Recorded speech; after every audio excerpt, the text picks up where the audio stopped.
The Cardinals started out competitive in Week 6 against the Rams, and then halftime. Let's talk about it. Turn up your volume. Because you're about to listen to The Sick Podcast with Kelly Singh. Murray heaves it downfield. It is. Oh, it's caught. It is caught. DeAndre Hopkins. Miraculous. It's Murray magic. The sickest Arizona Cardinals podcast. It's gonna be sick. Welcome back to Arizona's sickest Arizona Cardinals podcast. I am Kelly Singh. You can find me on the app formerly known as Twitter at Kelly in Phoenix. You can find the pod at SickPodKelly. If you're watching on YouTube, please take a second to just like, subscribe, tell your friends. And if you're listening on your favorite podcast app, thank you so much for your support. It's so appreciated. We're growing leaps and bounds, and it's very exciting. Well, it is Monday, and on Mondays, I take time to reflect on the previous week's game. This week 6, the Cardinals were facing the LA Rams, and wow, it was something. I mean, honestly, it was a tough loss. It was. Do we expect to win every game? No. But when you go in and you compete, like the Cardinals have been competing, I mean, mission accomplished, right? We are competing. That's all we ask for as a fan base, at least for myself. I just wanted to see them have some heart, have that dog in them, as the kids say. And we're seeing that. It's exciting. But it seems to really only last for a half. We'll talk about that a little bit more. But now the Cardinals are 1-5 on the season. They lost 26-9. No points were scored in the second half. 0. Not even a field goal by the Cardinals. Josh Dobbs did not look good. He just didn't. He didn't look good at all.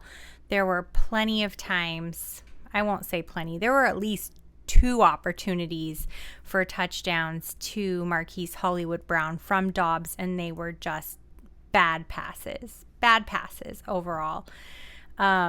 Let's talk about this a little bit more. James Conner wasn't in the game, which makes a difference 100%. But we did have Keontae Ingram, and he was taking plenty of snaps. We even got DeMercado in there for some snaps too. There was some activity there. Michael Wilson, he had some opportunities. But really, we needed to have this connection between Dobbs and Marquise Brown. Just talking about early on in the game, we had a field goal because Dobbs threw to Brown and it was short.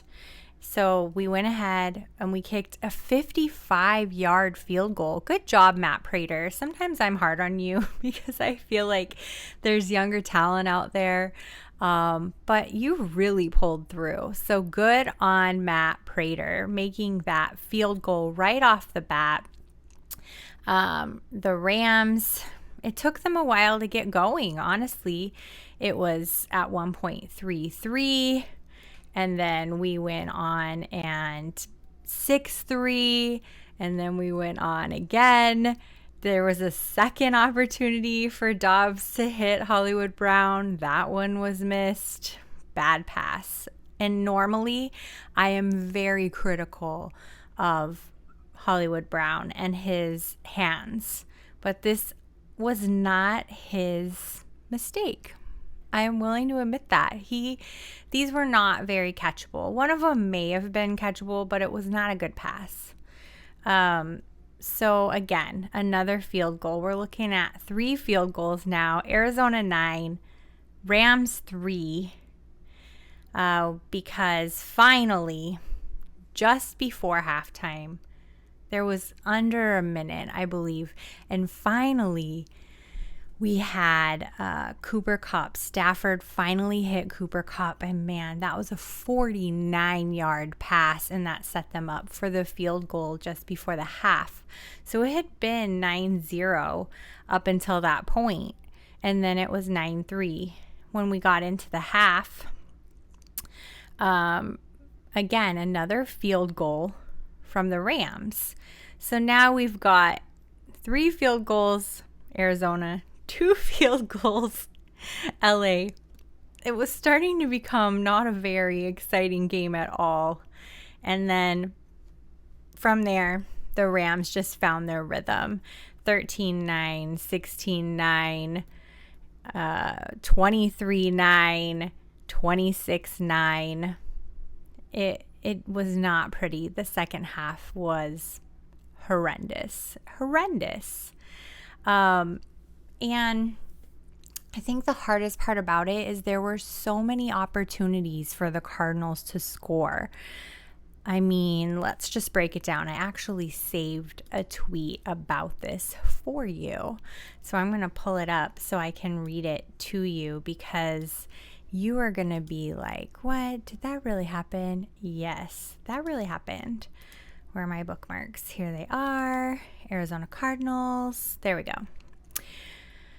So at the end of the game, towards the end of the game, the last 4 drives at least, the Cardinals had been in Rams territory 6 different times and had a total of 9 points when our friend Donnie Druin tweeted this out yesterday during the game at 4:18 p.m.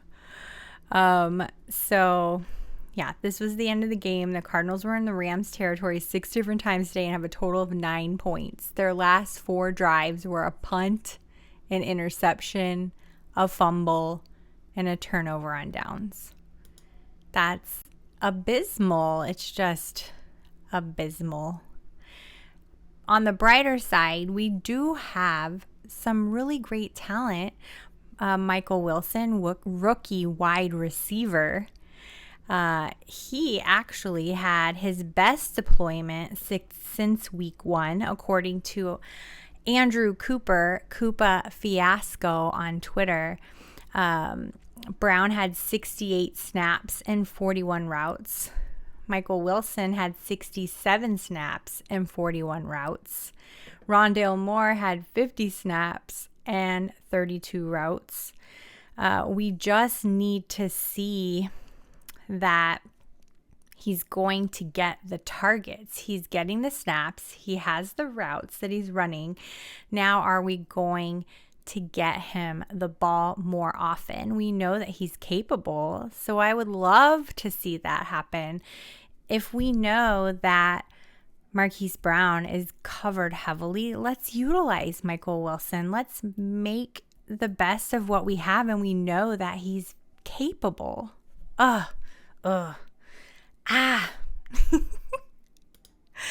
When I read back and forth at the end of the game, good banter, talk, mingling. Puka Nacua and Michael Wilson after the game were talking, and you could tell that they were talking about the targets and what was happening. It almost looks like Puka Nacua is saying something about it was like right there for you. I could feel that conversation, and I think nothing but good things are coming for Michael Wilson. We just need to give him that opportunity, right? There's not a whole lot to say other than Dobbs was not up to it this week. There was interceptions, fumbles, missed passes, sacks, more missed passes than we can probably count. His head was not in the game. But just as we've talked with our friend Donnie, in the second half, it's as if the Cardinals come out and they've either not been able to adjust to the adjustments the other teams made at the half, or they're just playing far too conservatively to get anything accomplished. And this team, if they could just play through the whole game, the way that they play in the first half or even in the first quarter, at times they could be so great, right? It could be the Cinderella story of the year, but that's not to be, obviously. Enough ranting and raving. I like to keep these short, quick recaps for you. This one was nothing to write home about by any means. And we're moving on to division rivals, the Seahawks. My daughter, who's in college, happens to be dating a Seahawks fan who is from Seattle. So it's likely to be lively in my household next weekend. But we love football. Excited to see it. Here's some good football news for you. Former Cardinal Calais Campbell. He's a stellar human being. Calais hit his first 56 career sacks with the Cardinals, believe it or not. And he has hit 100 career sacks, and he is working on an effort to celebrate his 100th sack called 100 Sack Give Back. This initiative will donate $100,000 to teachers in each of the 4 cities that Calais Campbell has played in, and that would include Phoenix, Arizona. I read about this from Amy Trask, Princess of Darkness, former Raiders CEO, and one of my favorite interviews. But I read this on Amy's Twitter at Amy Trask, and she shared about it, and I think that is amazing. So thank you so much, Calais, for being such an amazing human, willing to give back. But even more than that, can you believe that he had 56 of these first 100 sacks with the Cardinals? I think that that's amazing, and I love it, and I can't stop smiling about it. The Cardinals seem to have played a role in so many great players' lives.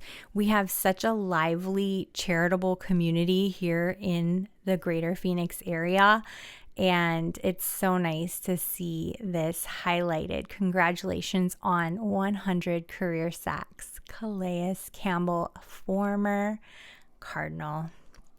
Come back. Just kidding. Not kidding. Just kidding. Anyway, I hope you enjoyed today's episode. Short and sweet and to the point. Like I said, not much to talk about. I'm rambling a little bit, but I love that you take 10 minutes of your day to catch up with me. I'll be back on Friday, and we can look ahead to week 6 against the Seahawks. Until then, bye. And that's a wrap. Hope you don't miss us too much until next time. Follow The Sick Podcast with Kelly Singh on YouTube, Instagram, Facebook, Google Play, and Apple Podcasts.